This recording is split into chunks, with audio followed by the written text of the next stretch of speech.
Hai semua, kami hari ini UNS berada di Bentong Happy Farm iaitu plot avocado. So dekat sini dia dah nak masuk kali ketiga aplikasi budget green fee dan sepatutnya kat belakang saya ni pokoknya dah mula untuk pemangkasan lah.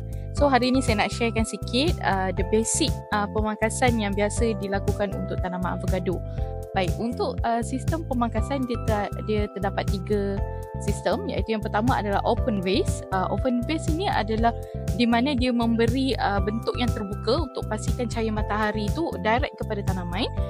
Dan sistem yang kedua pula adalah modified center leader, yang di mana kita akan pastikan ada satu dahan utama yang kita akan biarkan dia lebih tinggi berbanding dahan-dahan yang lain.